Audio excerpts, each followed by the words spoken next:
Good evening. Welcome to South Asia Newsline. I'm Arjun Chaudhary. Here are the top stories we're tracking for you on Wednesday, the 9th of March. Son of slain Pakistan governor recovered after 5 years of captivity. 3 Ukrainians killed in cargo plane crash in Bangladesh. And Indian Prime Minister seeks all-party support to pass crucial bills. And now for all the details. Indian Prime Minister Narendra Modi on Wednesday called for lawmakers from all parties to help in the passage of key bills in the Parliament.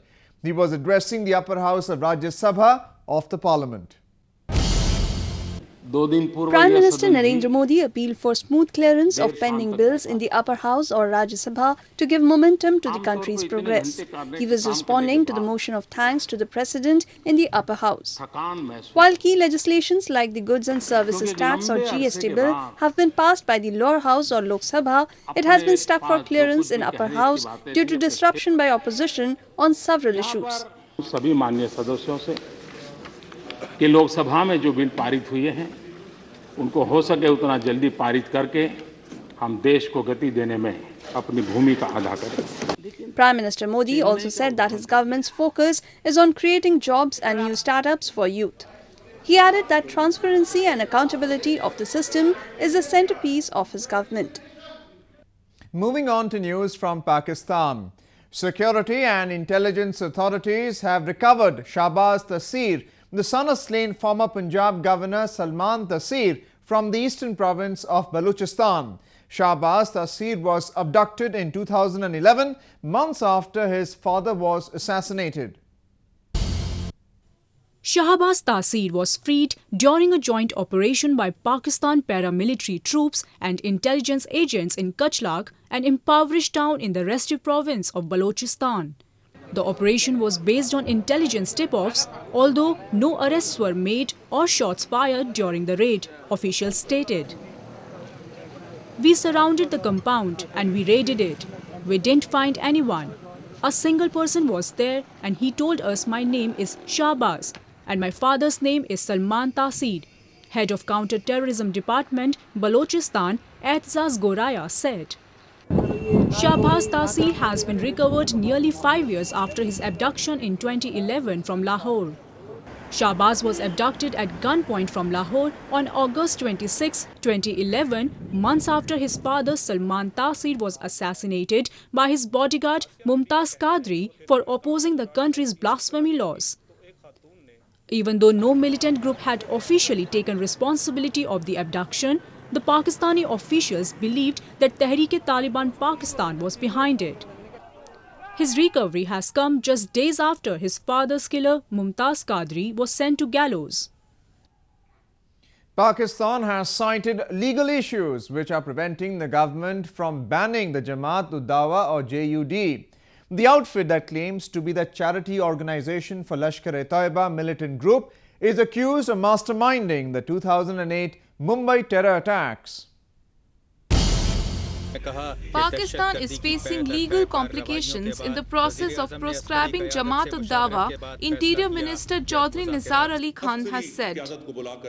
Addressing the lawmakers in the Senate, Khan said that the government is in the process of putting JUD on the 4th schedule of the Anti-Terrorism Act that restricts movement of those on the list. He added that the group will be put on the schedule after the legal complications are addressed. The JUD that claims to be the charity organization for Lashkar-e-Taiba militant group is accused of masterminding the 2008 Mumbai terror attacks.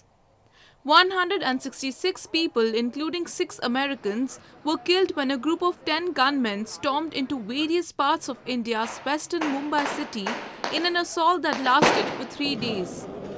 JUD chief Hafiz Saeed has been listed as a globally designated terrorist.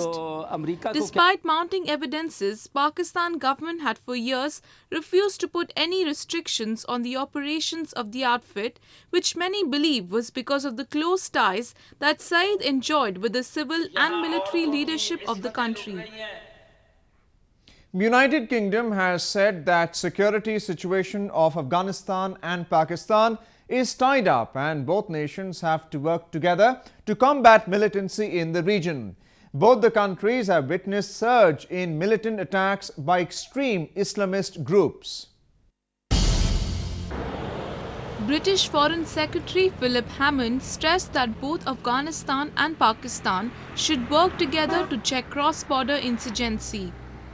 Addressing media persons in Islamabad on Tuesday, Hammond said that militancy in both Afghanistan and Pakistan was exacerbated by militants taking refuge in ungoverned spaces in both countries. What needs to happen is for both governments to work together to ensure that there is no space in their respective countries for people who are seeking to attack the other country. To recognize that the security of each country is inextricably tied up with the security of the other. Now, there is as so often in these situations, there is a willingness at one level on both sides to do that, but there is also a lack of trust built up over many years. Afghanistan and Pakistan have been plagued by Islamic insurgency, where fundamentalist militant groups have been seeking to overthrow the elected government. Militants of both the countries are also said to be working hand in glove with the Afghan-Pak border, offering a safe transit for terrorists. Moving on to news from Bangladesh. 3 people were killed and another critically injured after a privately chartered cargo plane crashed into the Bay of Bengal minutes after it took off from Cox's Bazar airport in southeastern Bangladesh. According to the officials, just before the Jessore-bound plane crashed, the pilot had contacted the civil aviation authorities for emergency landing due to technical problem in one of the engines. All people on board were nationals of Ukraine. Gold prices are up by 20% and have hit a 13-month high, reaching $1,279.60 an ounce, impacting the investors and customers' buying patterns in India and around the world. A report. Diamonds may be forever, but when it comes to gold, it seems consumers have more of a love-hate relationship. Gold prices are up some 20% since the start of the year. Market volatility, falling oil prices, and concerns about the health of the US economy has made gold the safe haven of choice. कम खरीदना शुरू किया है क्योंकि already भाव इतना बढ़ जाने की वजह से बहुत ज़्यादा महंगाई हो गई है, तो उस हिसाब से सोना कम ही खरीदा जा सकता है क्योंकि आम आदमी तो खरीद ही नहीं सकता, सोच ही नहीं सकता खरीदने की. Investors have poured money to gold. Inflows into exchange-traded funds tracking precious metals are nearing multi-year highs. Good news for traders. In gold-obsessed India, experts say consumers will find a way to get their hands on the yellow metal, even as prices climb. India has a parallel economy, so I would say it won't impact much. People in India, they have a psychology because they need to buy somehow some gold for their wedding and all, which is a regular practice. Some experts expect gold prices to continue to rise in the coming months. And while that may keep some shoppers away, Harsha Jain isn't one of them. She says she will continue to snap up the shiny metal and wouldn't even think about switching to something else, like silver, which could be a silver lining for India's jewelers. Staying on news from the country, India's northeastern province of Sikkim has come up with an initiative to attract tourists with traditional and homely feeling. Let us take a look at what homestay offers to make people feel at ease and simultaneously enjoy the beauty and culture of Sikkim.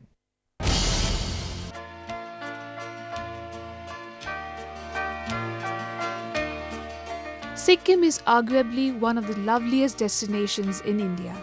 Homestay Sikkim offers the visitors an experience and an opportunity to live with the locals and share their lifestyle. People of Yakten, a small hamlet in East Sikkim, have joined hands to start their community-based homestay tourism to attract visitors and also improve their socio-economic condition. Some 8 families are engaged in homestay business and they have developed in infrastructure which is being appreciated. पहले वो लोग खेती बाड़ी करते थे, अभी tourist आने लगा है तो आर्थिक इकोनॉमिक डेवलपमेंट तो हुआ है. Apart from Yakten homestay, there are other homestays in Sikkim which have grown in recent times. Besides offering homestay to the travelers, Yakten has marvelous views of the Kanchenjunga range and the lush green valleys of Sikkim. आमदनी तो बहुत अच्छा ही चल रहा है अभी तक का ये टूरिज्म के हिसाब से जो हमका गांव का जो यहाँ का ट्रेडिशनल था सुब्बा लोग जो सिरपा भोटिया सब लोग है इधर वह सब हम एक होके वो टूरिज्म को आगे बढ़ाने के लिए और पीछे का जितना पढ़ने वाले बच्चा बेटी जो भी है उसका थोड़ा आगे लेने के लिए हम ये सब काम कर रहा हूँ. सब बहुत आता है अब तक लगभग हिसाब में 1 साल के हिसाब हम बोलने से ग्रुप कम से कम 70 ग्रुप आया है पूरा. The homestay not only provides the comfort of home to tourists but also helps villagers generate some extra income. There is an amazing cultural diversity in India that makes the country colorful. There is something unique in every region. It came out to be a delightful experience for people of Indian capital New Delhi when Jammu and Kashmir showcased its rich legacy at a culture and craft festival. People of Delhi are getting a glimpse of distinct Kashmiri culture at the Jammu and Kashmir Food, Culture and Craft Festival being held at Delhi Heart in the national capital. The 15-day-long festival is showcasing the province's unique food and cultural heritage that is drawing thousands of visitors and travelers. Rendition of classical Kashmiri songs by famous Kashmiri artists is providing for a soulful and musical environment.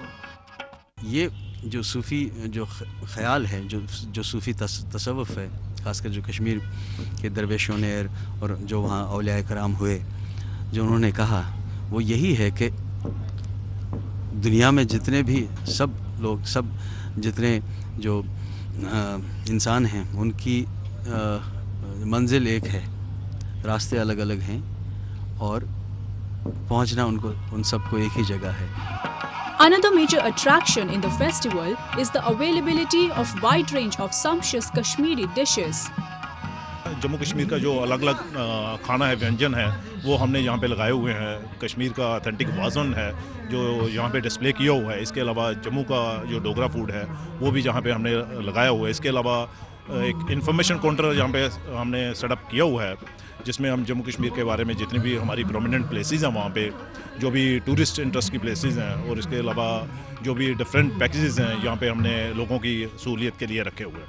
और इससे आशा करते हैं कि हम जो यहाँ पे festival चल रहा है इस साल काफ़ी जो टूरिस्ट है वो इससे अट्रैक्ट होंगे हमारी स्टेट की तरफ.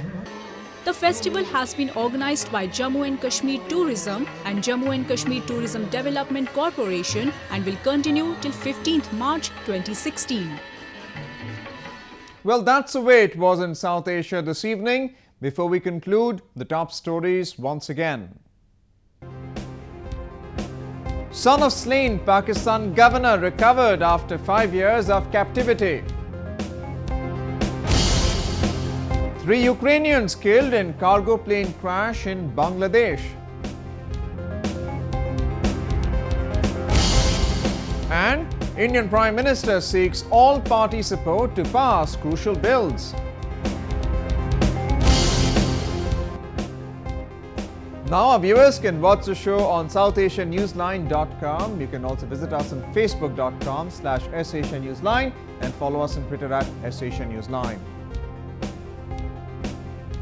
That's all in tonight's edition. We'll see you same time tomorrow. Good night.